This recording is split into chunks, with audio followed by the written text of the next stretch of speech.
Mata Daniel terbuka lebar dan dia menendang Duke dengan keras. Duke muntah darah dan jatuh ke lantai. "Apa kamu pikir aku tidak akan berani membunuhmu?" Daniel memelototi Duke dengan dingin.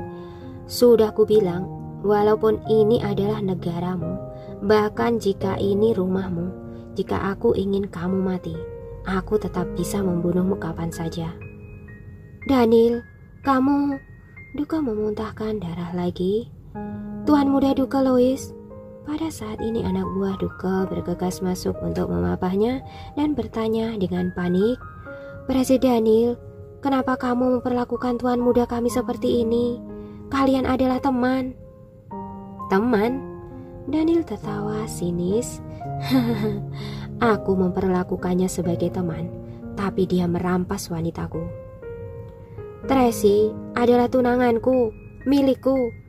Duke masih berteriak keras padanya.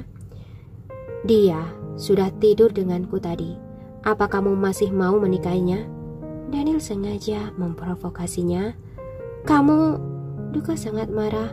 "Aku akan membunuhmu. Membunuhmu." "Jika kamu bisa membunuhku, barulah kamu bicara." Daniel memprovokasi setiap perkataannya. "Panggil orang-orang, panggil pasukan. Aku akan membunuh binatang ini."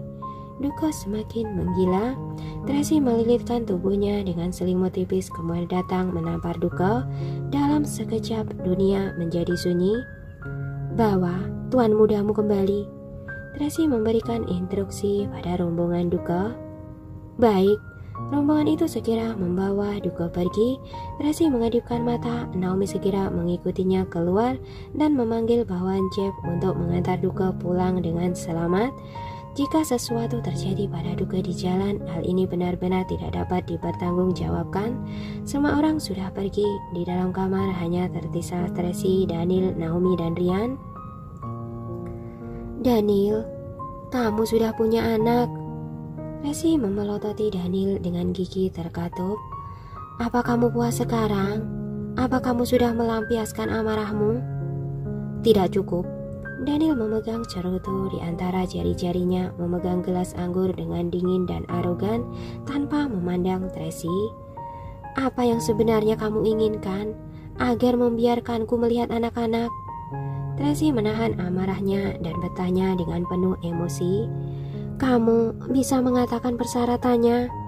Daniel terdiam selama beberapa detik lalu berkata, "Batalkan pernikahanmu.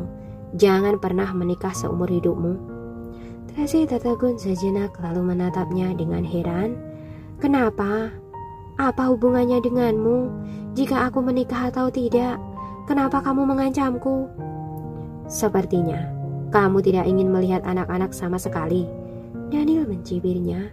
"Bukankah kamu memintaku untuk membuat persyaratan? Hal sepele seperti ini, kamu tidak dapat melakukannya." "Mereka anakku. Kamu tidak punya hak untuk menghalangi mereka bertemu denganku." Tracy berteriak marah. "Aku sekarang menghalangimu. Apa yang bisa kamu lakukan?" Daniel langsung berterus terang dan tidak memberinya kesempatan berkompromi sama sekali.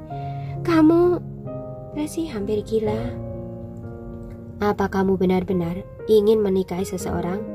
Daniel bertanya padanya dengan kekacauan seperti ini. "Apa menurutmu keluarga Louis akan menikahimu?" "Mereka menikah atau tidak, aku menikah atau tidak ada hubungannya denganmu. Kamu tidak berhak mengganggu kebebasanku." Tracy benar-benar marah. "Ya, kalau begitu kamu jalani saja kebebasanmu." Daniel tidak ingin berbicara lagi. Dia langsung pergi ke kamar mandi. "Daniel!" Tracy masih ingin menghentikannya, tetapi Ryan menasihatinya. "Nona Tracy, sekarang Tuan Daniel sedang marah. Apa yang Nona katakan tidak akan berguna. Bagaimana jika Nona kembali saja dulu?" "Iya, lebih baik kita kembali dulu saja." Naomi memakaikan jaket untuk Tracy. Tracy hanya menyelimuti tubuhnya dengan selimut tipis sambil bernegosiasi. Naomi merasa kasihan padanya, tetapi pada saat yang sama dia juga merasa bahwa terkadang jika terlalu masuk akal juga tetap tidak dapat menyelesaikan masalahnya. Saat ini Tracy merasa sangat malu, ia hanya bisa kembali terlebih dahulu. Nona Tracy, Rian tiba-tiba menghentikannya dan mengingatkan dengan suara pelan. Paula dan yang lainnya sudah diusir keluar. Mereka tidak akan bisa merebut anak-anak dari Thomas. Apa kamu menganggap remeh keluarga Moore kami? Tanya Naomi dengan marah. Bukan itu maksudku. Rian mengerutkan kening dan mengingatkan dengan suara pelan. Kalian tidak akan berhasil jika melakukannya dengan kekerasan. Kalian hanya bisa melakukannya secara perlahan. Kata-kata ini membuat Tracy seperti terbangun dari mimpi. Itu benar, Daniel adalah orang yang menyukai kelembutan dan tidak suka kekerasan. Sekarang keluarga Moore sedang mengalami krisis dan kehilangan kekuatannya. Jika ingin merebutnya dengan paksa, itu hanya akan menyebabkan kerugian. Namun dia juga memiliki kelemahan. Jika ia bisa menaklukkannya secara perlahan, pasti akan dapat bertemu dengan anak-anaknya. Lagi pula anak-anak pasti akan merindukan maminya. Nona Tracy, Anda sangat pintar, tapi jangan karena terlalu khawatir jadi mengacaukannya. Rian membujuk dengan perlahan. Cepat kembali. Aku khawatir keluarga Lois akan segera mencarimu. Terima kasih. Tracy berterima kasih dan pergi dengan tergesa-gesa. Ketika dia keluar dari kamar, dia melihat ke belakang dan melihat Priska masih berbaring di sofa. Daniel sama sekali tidak berencana untuk mengusirnya pergi. Mungkin dia ingin menikmatinya perlahan. Direktur Matau adalah orang yang melakukan hal-hal besar. Dia secara pribadi menunggu pintu masuk lift, membawa Tracy dan Naomi melalui pintu belakang. Dia rendah hati dan bersikap hormat padanya, terus-menerus meminta maaf atas kesalahan yang dia perbuat sebelumnya. Pada akhirnya dia dengan hati-hati mengatakan bahwa yang terjadi malam ini, selain Daniel, Tracy, dan Duke, hanya dia orang satu-satunya yang mengetahuinya. Dia tidak akan pernah menyebarkannya dan meminta Tracy untuk tidak khawatir. Tracy menerima maksud baiknya dan buru-buru pergi membawa Naomi. Paula sudah menunggu di tempat parkir. Melihat Tracy, dia buru-buru meminta maaf. Maaf Nona Tracy, Thomas menemukan kami setelah kami menyelinap masuk. Ia langsung menahan kami. Tidak melakukan kekerasan kan? Naomi bertanya dengan cepat. Tidak. Paula menggelengkan kepalanya. Mereka masih sungkan pada kita. Mereka hanya menahan kita agar kita tidak melapor pada Nona Tracy. Mereka melepaskan kita sekitar 10 menit yang lalu dan berkata bahwa negosiasi Nona dan Tuan Daniel tidak membuahkan hasil. Jadi dia menyuruhku untuk menunggu Nona di sini. Sepertinya Thomas dan Rian masih mempertimbangkan hubungan dengan yang pernah terjalin. Naomi memandang Tracy dengan hati-hati. Tracy sudah sangat pusing saat ini, merasa bahwa negosiasi malam ini bukan hanya tidak membuahkan hasil, tapi sebaliknya Daniel malah memainkan trik dengannya. Sekarang dia tidak tahu bagaimana harus menjelaskan masalah ini pada keluarga Lois. Naik mobil dulu. Naomi membantu Tracy masuk ke dalam mobil. Begitu mobil mulai melaju, ponsel Tracy terus berdering. Itu adalah panggilan dari Nyonya Besar Lois. Nampaknya mereka sudah tahu apa yang terjadi malam ini, terutama karena Duke yang terluka oleh Daniel. Tuan dan Nyonya Besar Lois pasti tidak akan membiarkannya begitu saja. Apa yang diinginkan Nyonya Besar Lois? Paula bertanya. Naomi, sebenarnya apa yang terjadi? Naomi memberitahu apa yang terjadi secara garis besar dengan suara pelan. Paula terkejut. Daniel benar-benar tidak tahu malu. Dia malah... Shh, jangan bicara lagi. Naomi mengamati raut wajah Tracy dan menghiburnya dengan hati-hati. Nona Tracy, jangan khawatir. Kita kembali dan jelaskan secara baik-baik pada Nyonya Besar Lois. Apa yang harus dijelaskan? Paula selalu memiliki pikiran yang relatif sederhana. Lagi pula, Nona Tracy tidak ingin menikahi Duke Louis. Kebetulan sekali, Nona bisa mengambil kesempatan ini untuk membatalkan pernikahan. Pikiranmu terlalu sederhana. Naomi mengerutkan keningnya. Terjadi kesalahpahaman besar hari ini. Presiden Daniel bersikap seperti itu pada Nona Tracy. Bahkan dia melukai Duke Louis. Ini masalah harga diri dan martabat. Orang-orang dari keluarga Louis tidak akan membiarkannya begitu saja. Bahkan jika mereka tidak peduli dengan Presiden Daniel, mereka masih tetap memiliki alasan untuk menghukum Nona Tracy. Apalagi sekarang keberadaan Tuan Lorenzo masih belum diketahui. Tidak ada yang mendukung kita. Lalu, apa yang harus kita lakukan sekarang? Apa mereka akan menghabisi kita? Paula sama sekali tidak menganggap serius keluarga Louis.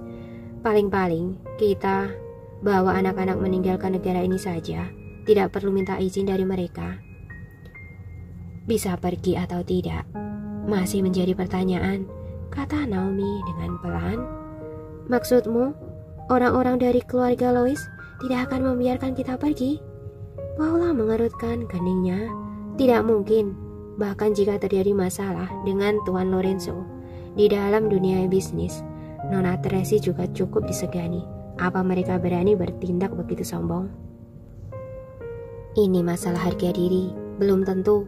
Naomi mengangkat matanya dan melihat ke arah Tracy. Nona Tracy, apa Presiden melakukan ini untuk memaksamu mohon padanya? Dia orang yang cerik. Tracy menggetakkan giginya dengan marah. Di situasi seperti ini, pilihannya hanya dua. Pertama, hanya bisa menahan amarahnya dan menikahi Duke, lalu dia akan dikurung oleh keluarga Louis dan dipermalukan kapan saja, juga tidak akan pernah bisa melihat anak-anaknya lagi selama hidupnya. Kedua, kembali mencari Daniel. Dia tidak mengerti jika Daniel telah menganggapnya bahwa dia sudah melakukan hubungan intim dengan Duke dan sangat membencinya. Kemudian sekarang dia telah menemukan wanita lain, tapi kenapa dia harus melakukan begitu banyak hal? Apakah itu hanya untuk balas dendam? Panggilan telepon datang lagi. Naomi mengingatkan dengan pelan. Tracy mengembalikan pikirannya dan menatap ponselnya. Dia tidak menjawab telepon tadi. Lalu Maggie menelponnya lagi. Akhirnya Tracy menjawab teleponnya. Halo, Tracy, kamu di mana? Nada suara Maggie sengaja ditekan agar terdengar lebih tenang. Jelas terlihat bahwa dia sedang menahan amarah, tidak sabar untuk segera menemukan Tracy dan memberikannya pelajaran, tapi dia masih menahannya. Ada masalah apa? Tracy sangat tenang. Apa kamu gila? Duke sekarang terluka, tidak sadarkan diri, dan kamu masih bertanya padaku ada masalah apa? Maggie langsung meledak. Tracy, aku sekarang masih bisa bersikap baik padamu karena menghormati kakakmu. Sebaiknya kamu segera datang ke rumahku dan jelaskan padaku. Anda seharusnya sudah tahu secara garis besarnya, Tracy berkata dengan pelan. Aku masih ada urusan, jadi tidak bisa ke sana sekarang. Tunggu sampai urusanku selesai, baru kita bicarakan. Tracy Moore. Maggie tidak bisa mengendalikan emosinya lagi dan memarahinya. Kamu akan segera menikah dengan Duke. Sekarang kamu terjerat dengan mantan suamimu, bahkan berinisiatif pergi ke hotel untuk menemuinya dan berhubungan lagi dengannya. Apa kamu tidak malu? Tracy mengerutkan kening, tidak menjawab. Pada saat kritis, kamu bahkan tidak melindungi Duke, tapi malah berada di pihak Daniel ikut menindasnya, membuatnya tidak sadarkan diri. Kamu wanita jahat.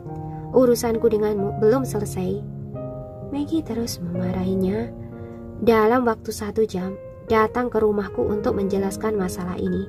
Jika tidak, kamu akan menanggung konsekuensinya sendiri. Setelah selesai berbicara, dia menutup teleponnya. Tracy memegang ponselnya, mengerutkan kening dan melihat keluar jendela. Hatinya sangat sedih. Awalnya ini merupakan masalah yang sangat sederhana, tapi sekarang telah berubah menjadi begitu rumit dan dia harus membersihkan semua kekacauan yang telah terjadi. Tidak benar, Tracy tiba-tiba memikirkan sebuah pemikiran. Biasanya Daniel selalu sangat sempurna dalam melakukan pekerjaannya dan hampir tidak ada celah mengapa dia membiarkan Direktur Matau mengungkapkan keberadaannya. Mungkinkah dia melakukannya dengan sengaja? Sengaja meminta Direktur Makta untuk mengungkapkan keberadaannya pada Duke, menarik Tracy agar bisa menemukannya, kemudian sengaja menciptakan kekacauan seperti itu hanya untuk memaksanya membatalkan pernikahan. Oh ya, ketika Cecil dan aku pergi ke Aira Villa tadi, semuanya sangat tenang. Anak-anak sama sekali tidak ada di villa, juga tidak ada barang anak-anak di sana. Rasanya agak aneh. Paula tiba-tiba memikirkan masalah ini dan berkata pada Tracy, "Nona Tracy, aku curiga anak-anak sama sekali tidak ada di villa itu." "Mungkinkah?" Naomi tiba-tiba menyadari sesuatu dan bertanya dengan heran, "Semua ini adalah jebakan yang dibuat oleh Percy Daniel." "Mungkin saja." Paula tiba-tiba menyadari mereka tampaknya telah memasang jebakan sejak lama, menunggu kita melompat ke dalamnya. Saat Hartono melihatku tadi, dia sama sekali tidak terlihat terkejut. Sekarang setelah dipikirkan, mungkin semua ini benar-benar telah dirancangkan sebelumnya. Daniel Wellens, Tracy menggerakkan giginya karena marah. "Kamu benar-benar..." "Kita benar-benar meremehkan Percy Daniel." Naomi merasa takut setelah memikirkan yang terjadi. Sepertinya sebelumnya dia tidak menggunakan trik apapun untuk melawan kita. Ketika kita benar-benar ingin bertarung dengannya, kita sama sekali bukan lawannya.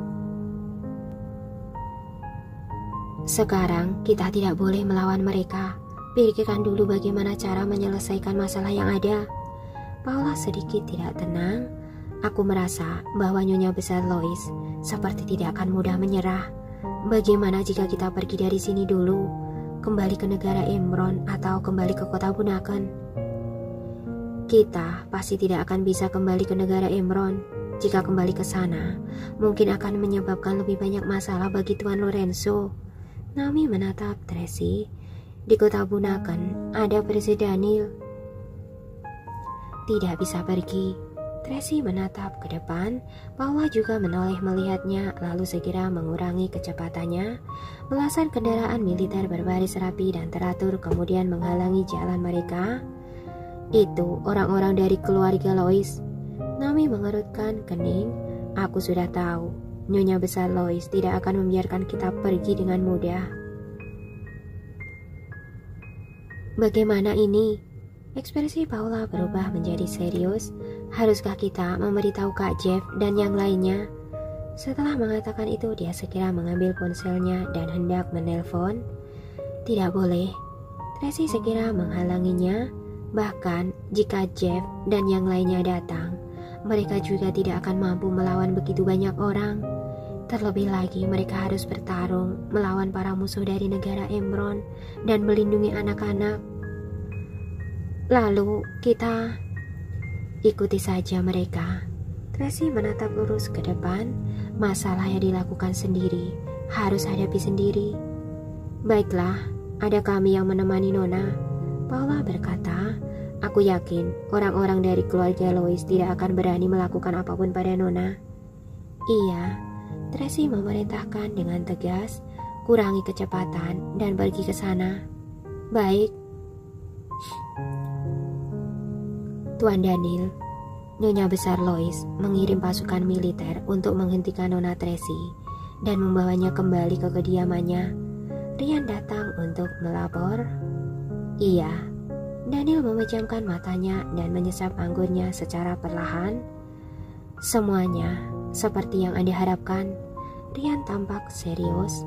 Tapi, apa Nona Tracy dan yang lainnya tidak akan berada dalam bahaya? Tuan Besar Lois sangat sadar akan situasi saat ini. Sekarang situasi El tidak jelas. Mereka tidak akan berani melakukan apapun pada Tracy. Daniel berkata dengan sangat tenang. Tapi Rian tidak berani mengatakan apa yang ingin dia katakan.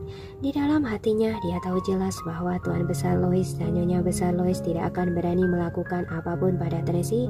Tetapi orang-orang di sekitar Tracy berbeda.